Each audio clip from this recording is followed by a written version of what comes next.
Yo, welcome back to Fitness Focus with Chau. We are now in season 2, and we have with us a wonderful guest, Mountain Biker Extraordinaire, mountain biking coach, former triathlete, and mother of 2, Shakira Gooding. Hi, Maria. Hello. Hi, good afternoon. Thank you for having me. Not a problem. Thank you so much for being here. How are you today? I'm well. Nice. So we're going to get straight into it. I mean, now there are different types of cycling, different types of races. Tell us a little bit about mountain biking. What exactly is mountain biking, and what should we know about it to separate it from just riding a trail? So mountain trail biking, MTB, is pretty much riding on anything off-road. So it could be jeep trail, it could be single track, it could be downhill. We all categorize that as mountain biking. It could be riding uphill. Most of the time off-roads. We have lots of trails in Chagramas, so the options are endless. Depending on what you like to do. So we have easier trails for people who are now starting off, as well as more technical and more lung capacity needed to do some of the other trails. Right. Well, you used to be a triathlete also. My big question is, I mean, for those who don't know, that's running, riding, and swimming. It's very demanding. What is it like competing in a race that demanding? It is challenging to try to divide yourself to be able to be efficient in swimming, riding, and running. A lot of times you find that triathletes have a stronger leg than others. They tend to suffer on the swim or maybe the run as it's the last leg, so it becomes tiring. But I mean, it could be done. I assume this means that mountain biking was yours. Well, not mountain biking, but biking, cycling was your strongest. It definitely was. I was a weak swimmer. I did not learn to swim until, between 10 to 12 years old. So I made sure to change that up for my kids. So both my kids learned to swim by 2 years old. Nice. And now I can safely say at 4 and 8 that if they go to a pool, I am not in a panic. I'm cool. Wonderful. But now, cycling in a triathlon is not exactly mountain biking. It's on a road, it's on a track, whatever. So how exactly did you transition, and why did you transition from triathlons to mountain biking? So I actually found out about a race called Xterra. Xterra is an off-road triathlon. Also, my brother used to do adventure racing, which was like kayaking, mountain bike riding, and then trail running. I also really enjoy trail running, but not as much to say I'm a trail runner. But I'll go on a little hash, or I'll do a little, run up to breezy hills to check out the flag, or whatever the case is. So I kind of found out about mountain biking through a mutual friend, and I can't exactly remember what was the turning point for me. But I remember coming to do it, and I've done a TikTok on it, and he was like, all right, you need to follow my trail. Do exactly what I do. And I said, okay, no problem. And I'm there. You know me. You tell me I can't do something, and I'm going to definitely try my hardest and do it. But I was following him, and this is before I know how to do jumps or anything like that. And he does a jump, and then I do a jump. I don't know how to land a jump at this point. You fell on Rick's tail. He said all he heard was and that was pretty much me on the floor eating dirt.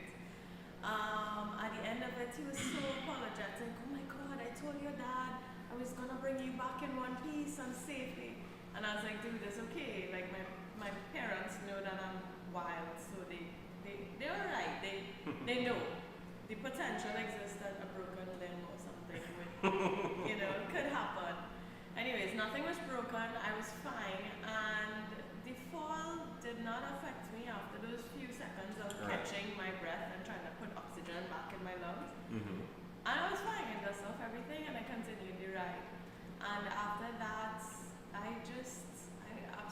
in love with it. To the point that when I go to work out, when I come back home, it doesn't feel like something I've done good and something that's just makes me feel happy, like euphoria. That's that feeling that yeah, I've done it. And then when your muscles burn the next day, you're like yeah, we did something there. Yeah. I'm feeling it. That's So excellent. I like that. And unfortunately to say, when I worked out doing triathlon, I didn't get that euphoria. Mm-hmm. It wasn't there. It wasn't like this. You're on a ride and excitement right through, and you're there with your friends and they're trying to pass you, and it's just a lot of banter. So even though mountain biking is an individual sport, Mm-hmm. it's still more of a group sport, whereas triathlon was on your own. That actually kind of makes me think of Kieran and those types of bike races where they work as a team and they literally follow each other. The team members try to follow each other and try to lead whoever it is that they're trying to get to win or something. Yeah. Do you all do the same thing in mountain biking if you all are working as a team where you work together, or do you just go and go hard? I would not say that I have a team that has done that, but maybe it can be done. I remember there was a race once, and my mindset was always lead, never follow. Right. Which means get in the trail first, because if it's a single track, it's probably going to be a little bit difficult for you to Right. go around somebody. It's kind of risky business trying to overtake. But anyways, and I remember some of the guys complaining, and they're like, "Oh, this guy was blocking the trail." I'm sorry, sir. There's no policy stay left except when overtaking in the trails. Like, you want to get in front of this person, you need to take the opportunity. Right. As soon as the track widens enough to. Yeah, right. yeah. And I mean, sometimes that means riding through grass, so, kind of bunny hopping over a piece of bamboo. Who knows what it is? Like, this is mountain biking. Mm-hmm. So, you can't take anything to heart and say, oh, this person is blocking me. Come on. And you've also introduced your husband to mountain biking, and now he Yes. is another mountain biker extraordinaire. Yeah. So, I think it was one of our first few dates. I was like, yo, this is what I do, come and try it. I lent him my brother's bike at the time. Right. And I took him on the most extreme trail possible. And just to see if he could handle it, how he dealt with the situation, being thrown into something that he's not accustomed to. How polite were you, even though you want to cuss me off? And then I realized I like this guy. Did he also break his tail on his first thing the way you did? Or? Did he, boy? I tend to not really focus on the negatives. I just saw the positive. I saw he had potential. So. That sounds like you're buffering for him. It's okay. But basically, what you are trying to say out of all of this is mountain biking, trail running, bush carrying. Yeah, for sure. So you could just throw some hiking in there and. Of course, I love to hike. That nice. is, I like outside. I would much prefer outside than inside. Anything to do with being outside is my thing. So what I want to do now is take a short video interlude. Let's take a look at you actually recording yourself doing a little training, right? Oh boy.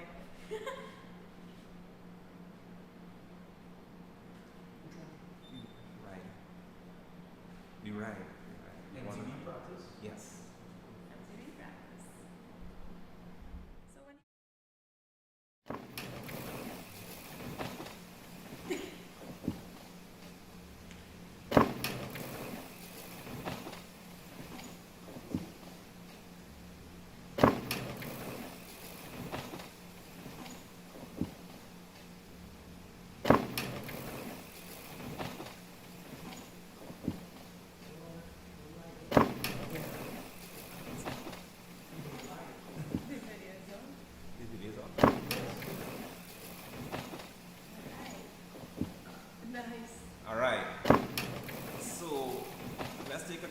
at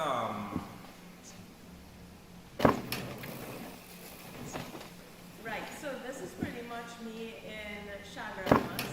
So this area is called the Mangroves, and it got its name because there's pretty much a mangrove plantation in that area.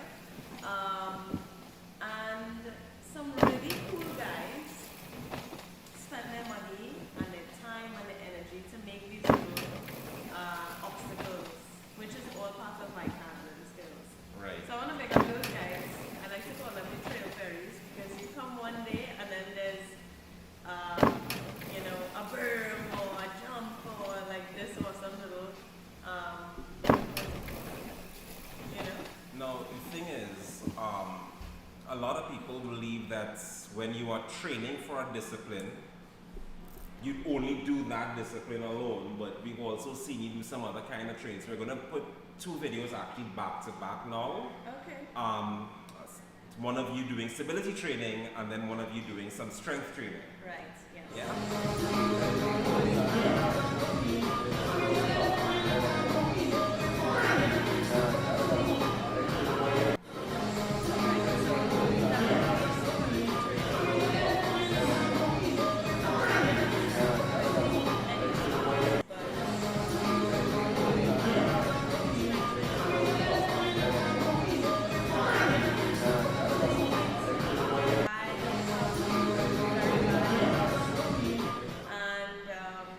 I have tight IT bands, so I have to constantly work on strengthening those so I am able to ride for long hours without suffering too much. Right. So you also have to include, I would say, a certain amount of flexibility training and Yes. And I've recently started CrossFit with Rodney's Revolution. seriously. Yeah. Well, you know it's not called CrossFit anymore, right? Oh, what? Well, CrossFit is actually a brand, Okay. and a lot of the former CrossFit gyms or boxes disaffiliated with CrossFit, the organization, Okay. after the CEO or former CEO made some racist remarks. Oh, well, I And what was happening is that they were removing themselves in protest. Right. Eventually, they removed Greg and they got a new CEO and everything, but a lot of the gym, they're not going to reaffiliate. So Rodney's CrossFit 12-12-12 is now known as Rodney's Revolution 12-12-12. But okay. it's still gotcha. a brand of cross training. So I actually ride with Rodney, Mm-hmm. and he rides an e-bike. Right. So we had a banter that was going on for a while because Rodney keeps taking all the king of the mountains on Strava, so I keep reporting him. So now he calls me the Strava police. But I like him, he's cool, and I've been training there, and I'm excited to go back and, Yeah, he's a cool Get guy. stronger, I've get done a more. couple. I've done a couple of CrossFit sessions back when they were still affiliated. Right. How many years ago? Doesn't matter. So you transitioned at some point. We're going to go back to your triathlon days. You transitioned at some point from just doing triathlons to training children in triathlons. Right. What made you move towards training children as opposed to just competing? So those 2 things happen simultaneously. Mhm. I always loved kids, and I Mhm. always loved teaching. Since I was a child, I was doing like art classes, Right. doing things for other kids in my neighborhood and whatnot. I knew from a very young age I was gonna have, kids, and I'm gonna do this and they're gonna do that. So I always loved that, and when I saw that people would approach me and say, hey, is there any way to get us classes? And there wasn't anything, and triathlon was a very new sport to Trinidad. Mhm. If there were a handful of people that did it, that was it. But Right. now they started asking more. I started doing training sessions for kids between 5 to 15 years old. Right. A few years after, other coaches started. So there's Coach Clark with the Giants out of Don Ross there's now Tamiko Butler who Mhm. does it in West Park on a few Mhm. days, a few afternoons. And there's 868 Triathlon, there was Rainbow Warriors, which was an adult group. So Right. there was just a lot of different triathlon groups popping up all over the country. Mhm. So you found that the sport began to grow, and I was happy with that. And I also started to do. Now there's a whole federation. Yes, there's a federation. So I am a certified triathlon coach, level 1, level 2. Nice. I am a technical official, level 1. I am a technical official and a coach in mountain biking. So I've been around a lot, and I've been involved a lot. And I mean, the things that I've learned could be spread to any sport, pretty Right. much.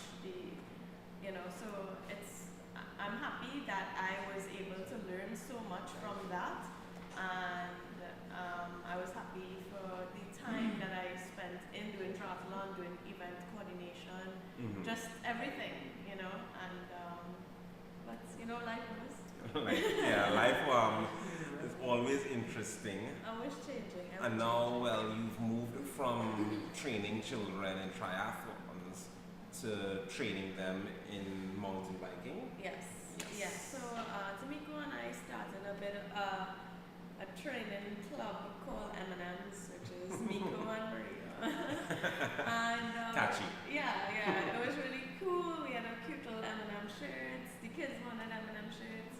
So just with us, we both work for resorts up the islands, Mhm. and we just it's time to be able to spread across everything, because I also like the freedom of not every week being the same, Yeah. and also just trying to figure out the whole school drop-offs and pickups and Right. my husband works offshore, so sometimes I'm a single parent and sometimes I have assistants. So, but people want me to do mountain bike training for kids. Adults want me to teach them to ride and to swim. I teach kids swimming 1-on-1.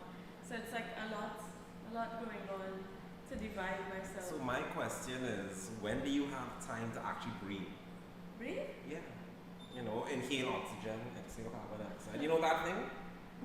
To be honest, so I took this weekend off, so there was Mhm. a lot of breathing this weekend. Well, that's good. I've been because- told oxygen is important. Yes. So this weekend was definitely a chill weekend. My bike was in the shop.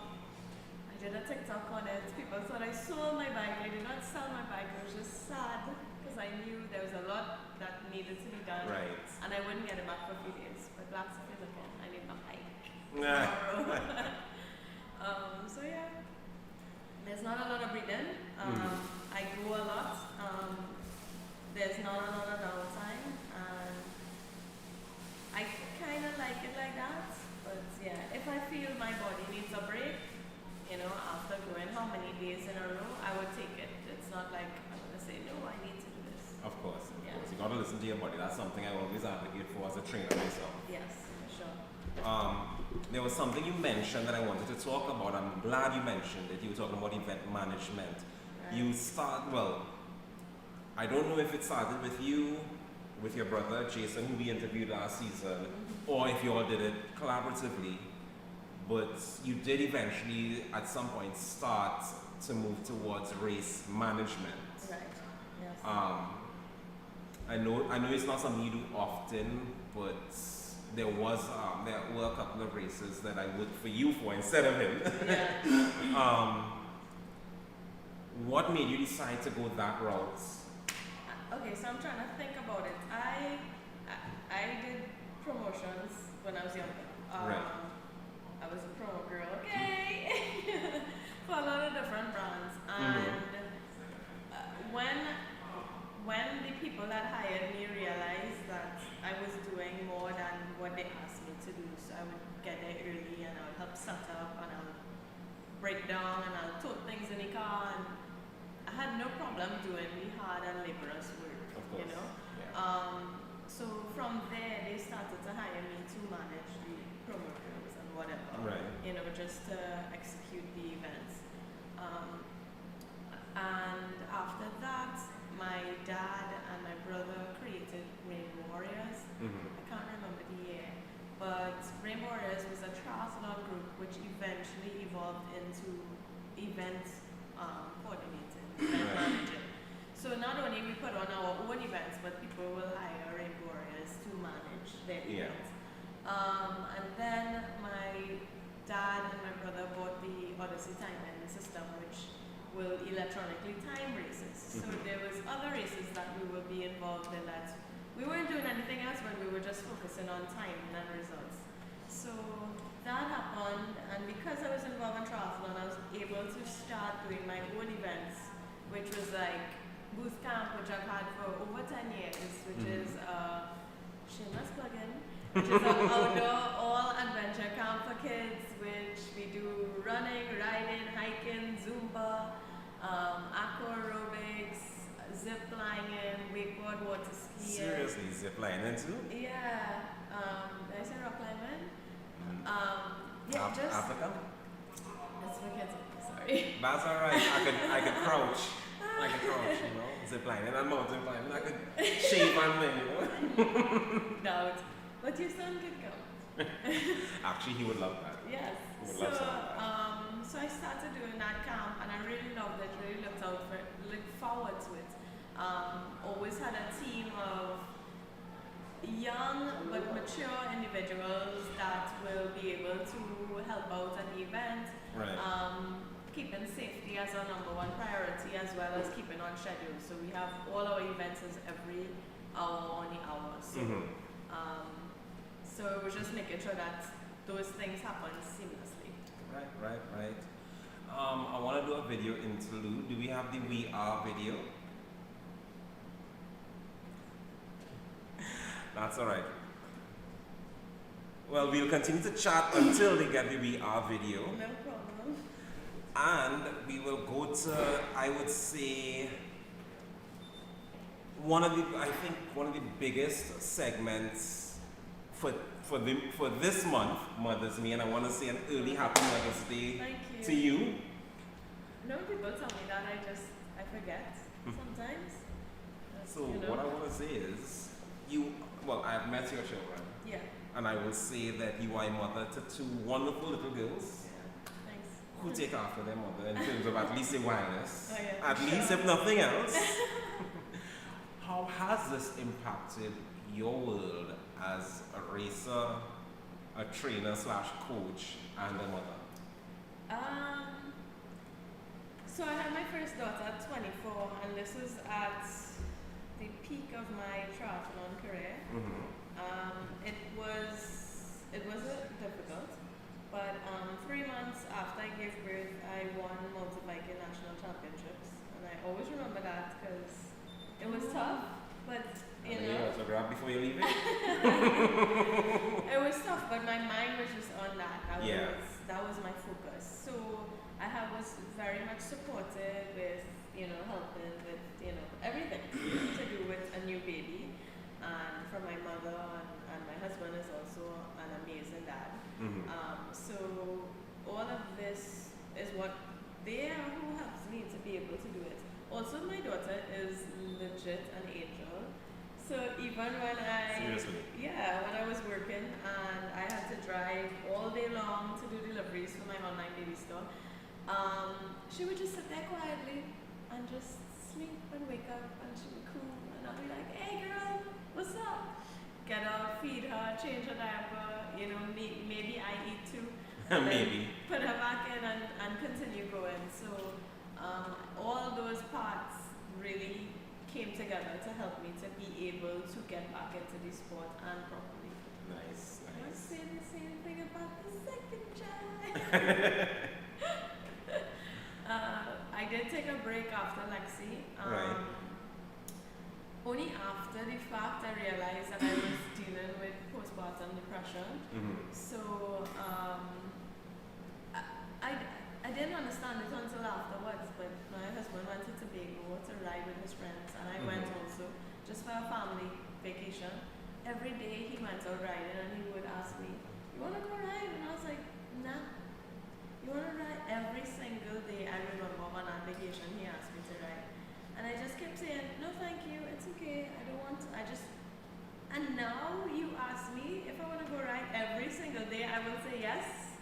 You do not need to ask me this question. The answer will be the same. So it's weird and crazy how something like that changes your mind and you know who you are, what you want to do. Yeah, but this is part of motherhood, right? For those who don't know, postpartum depression is a mixture of a change of hormones as well as the physical separation of a woman from her baby, because she's had the baby with her all the time and now the baby is outside of her.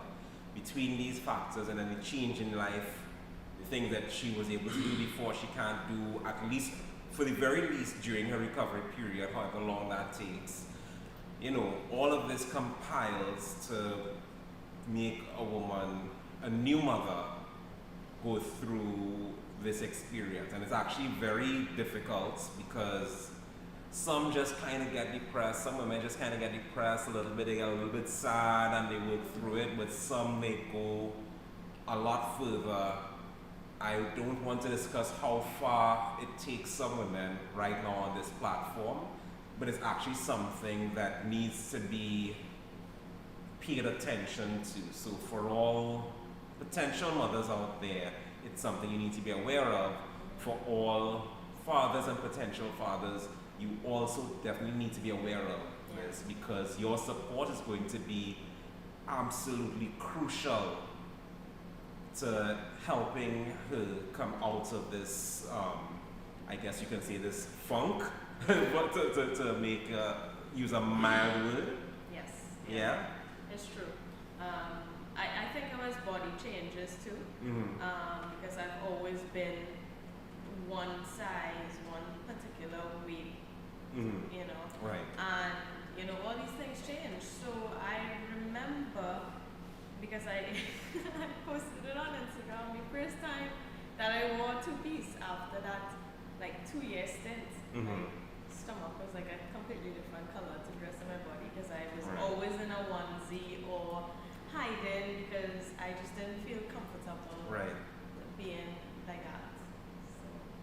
So I'm it was glad. tough, but I was able to somehow work through it. Something clicked, something changed, and as I said, the support of my husband. So yeah. I'm very glad that you did.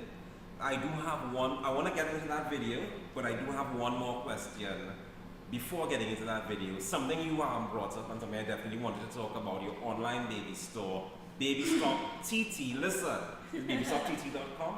No, just Baby Stop TT. Alright, you all, Instagram, Baby Stop TT, Facebook, Baby Stop TT. They have some amazing items.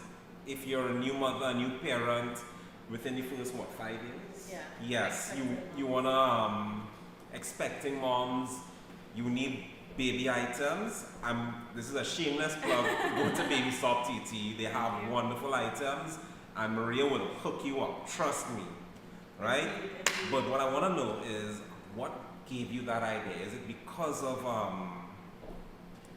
your experience as a mother trying to find baby items or whatever? Exactly that.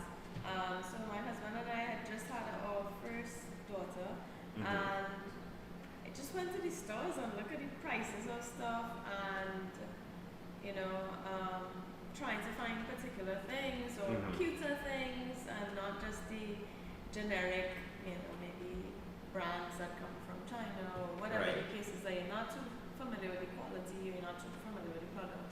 And we started up very small and just kept growing from there. Nice. People keep asking, they make recommendations, hey, you should get this, you should get that, and we just keep building until what it is now. Beautiful. So let's get into that video. We are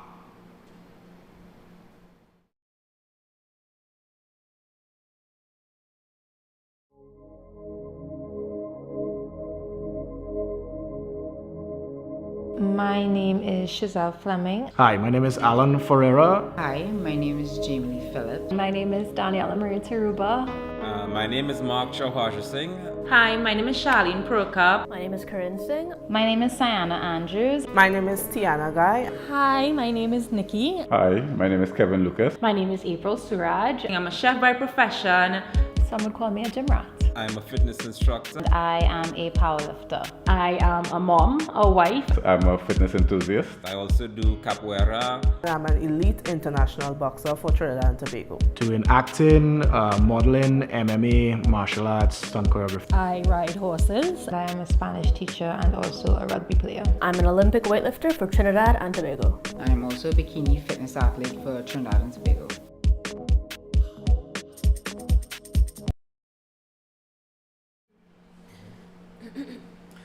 All right, and we're back.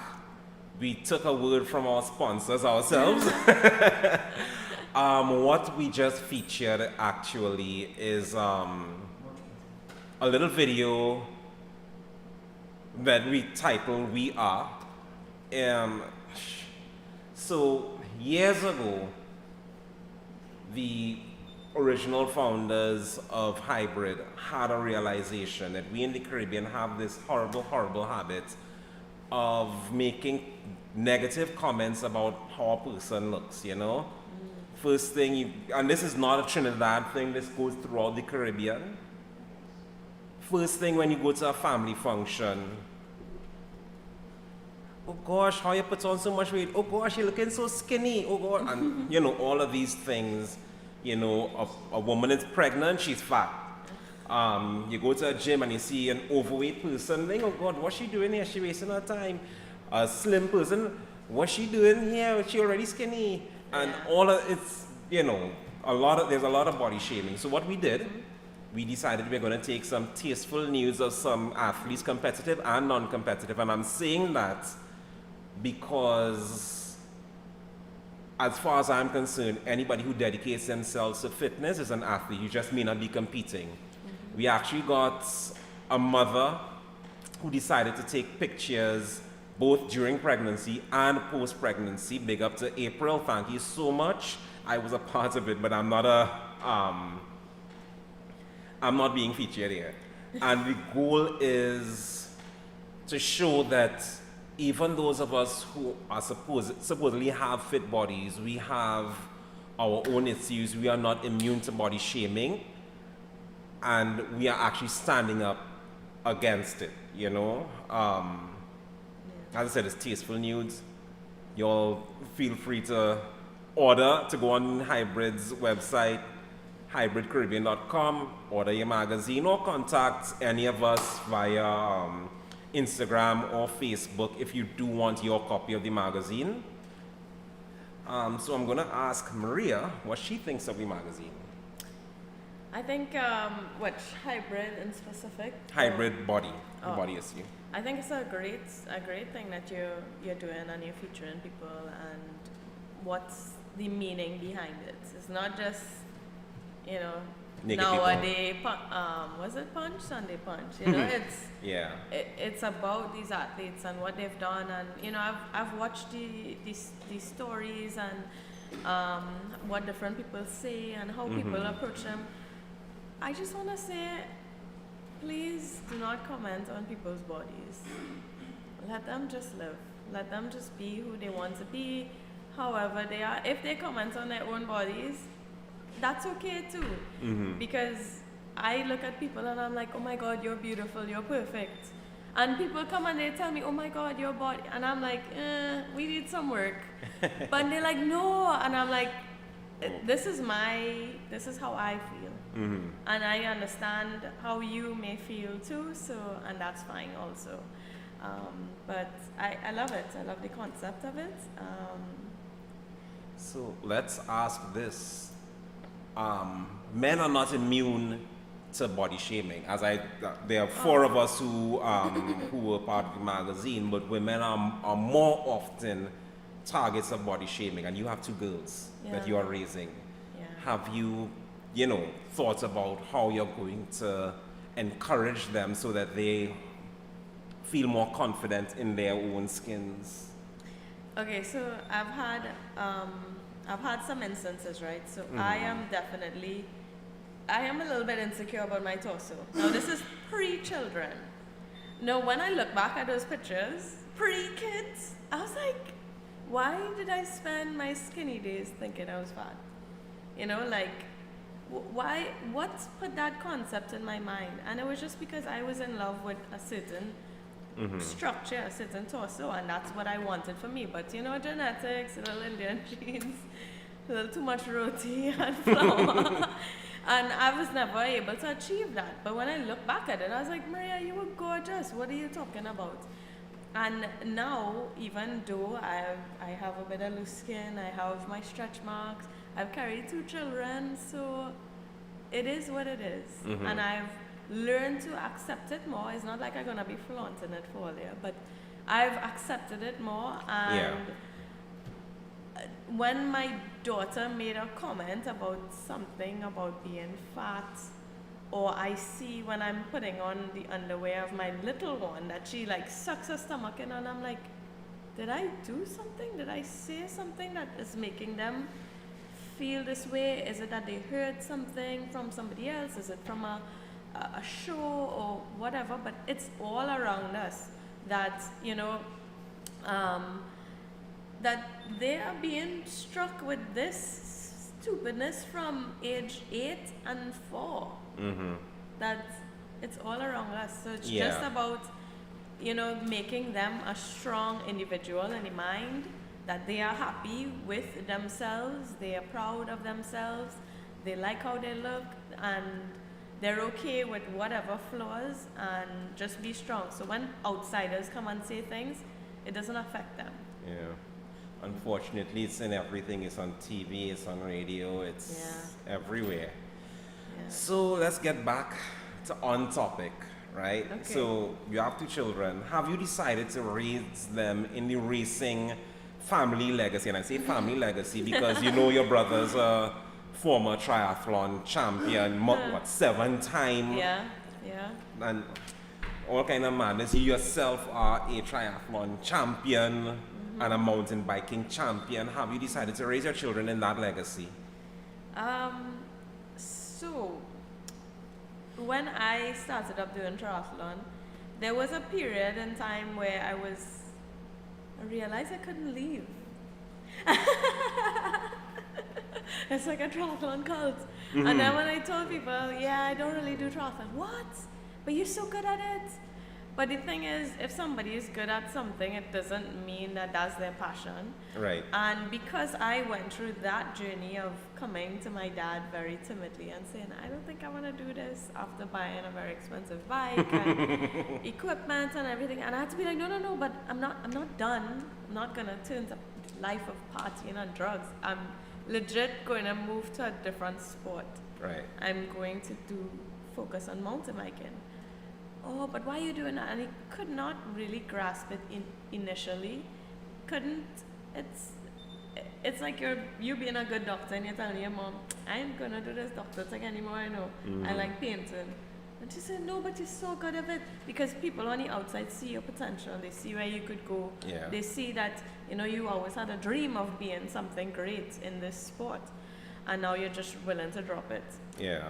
So that was it for me. And so sometimes my daughter says, nah, I don't want to, I don't feel like it. You just have to pick between, are they being lazy? Are they just consumed by the device and the tablet and the TV and staying inside?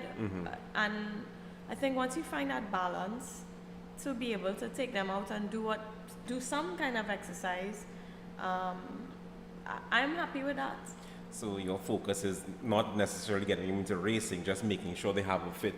Yes. And that's actually what I wanted to ask next. And fun, because remember I did camps. Yes. So I have dealt with so many kids with all these different personalities. They have the ones that's super fit, that just up for any challenge, and they go in it, guns blazing.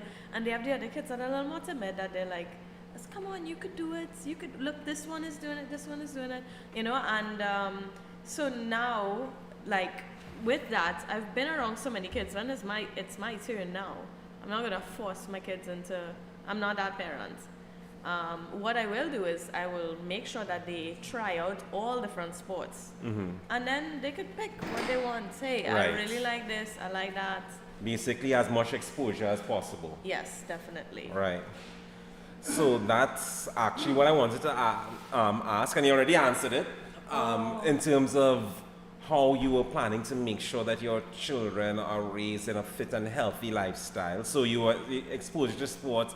What about diet, sleep, that kind of stuff? All right. So in my household, we have a snack drawer. You know, the kids are allowed snacks, I think 2, sometimes 3 times a day. In between that, they must have their breakfast, their lunch, and their dinner. Right. And those usually consist in the morning, lunchtime, and in the evening time. I'm very strict with that because I like food and I want to eat too. So it's like a sit down at the table and we all have dinner together. And when I posted something about that recently, there's so much feedback with people saying, you know, I don't ever sit with my kids and have dinner, or I don't ever get the time in the morning to, you know, make them breakfast and all sit together. And I'm just like, this is how my mom raised me. Yeah. You know, to be doing this. So this is what I know.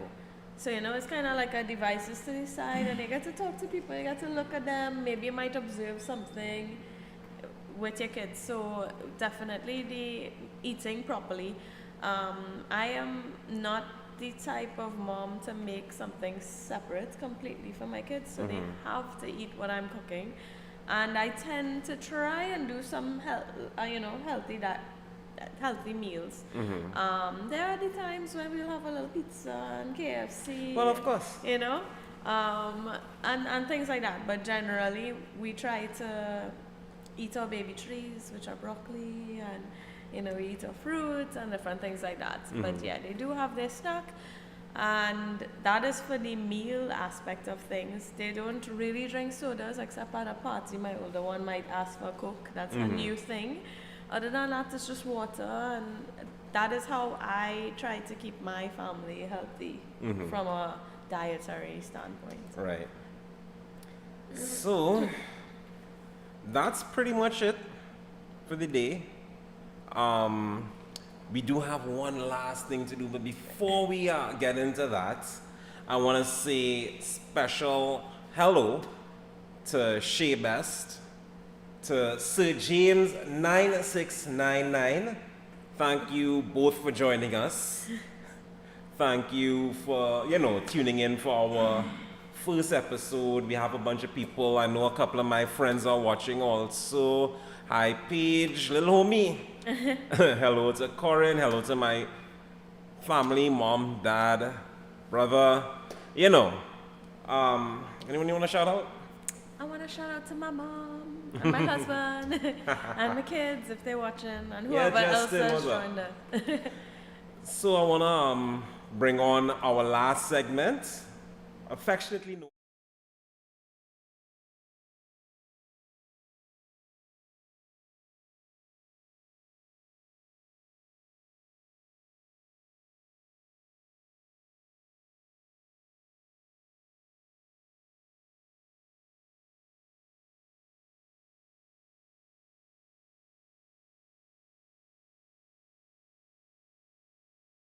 Yes. You sure?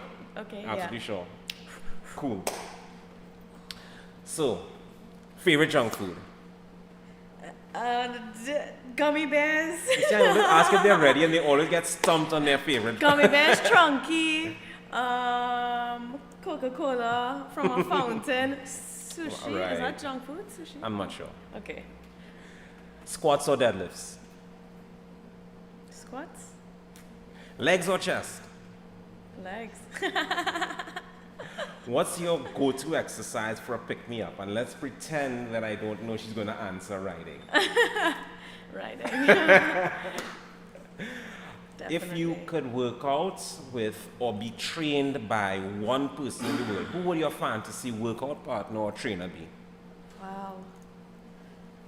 I follow so many amazing women on Instagram that do mountain biking. I can't even pick one. I cannot. Let's call one randomly. Nope. No? No. Okay. Gosh, there's so many. What is your favorite workout musical genre? Soca. Now that is the right answer. Just saying. What's that Trini written if it is nice now? Exactly. You're Exactly, right, you enough know. here. Cardio or weights? Cardio. I'm not going to ask what your favorite sport is. I'll instead ask what your second favorite sport is. Wow. Damn. It's a weird one because I don't actually do it very often, but I really love snowboarding. I think maybe it's one of those things you don't get enough of, so you're like, Right. Fair enough. you fair crave enough. it, but yeah. But there are lots of sports that I quite enjoy. In terms of training, do you automatically go towards protein supplements or diet? Recently, protein supplements. Okay. And the last question, the biggest question, the most important question of all. Please prepare yourself, take a few deep breaths. Okay. TV or cinema? I guess TV because I could fall asleep. My daughter comes up to me, she's like, "Are you gonna watch the movie this time? You're gonna fall asleep?" I always fall asleep. I fall asleep in the cinema too. Well, yeah, that happened to me the other day, you know. But in my defense, I'm old. So If you ask me like music or TV, I'd say music. 'Cause Yeah. I love listening to music and all different genres. Right. So that's it. Thank you Thank you for having for joining us on our first episode of season 2. You were an absolutely wonderful guest to have. Thank you. You gave us some great insight into the wonderful world of Maria. Yes. Wow. And you gave us some great insight into motherhood, which I think is important all year round, but we are celebrating it for this month, especially. Right? Yes. So thanks again, Maria. Yes. Thanks to Thank our you. producers for help for running the show behind the scenes. We Yes, have for great sure. producers there. Thank you. And thanks to everyone who has tuned in. See you next week. Today was an odd time. Next week we'll be back to Sunday, but we're going to have an early episode next week, 10 a.m., and we will be interviewing the enigmatic JC Blandon. You all are going to see. I'm looking forward to that one. Yeah, that one is going to be very interesting. You definitely don't want to miss it. See you next week. See you. You're gonna do my TikTok now?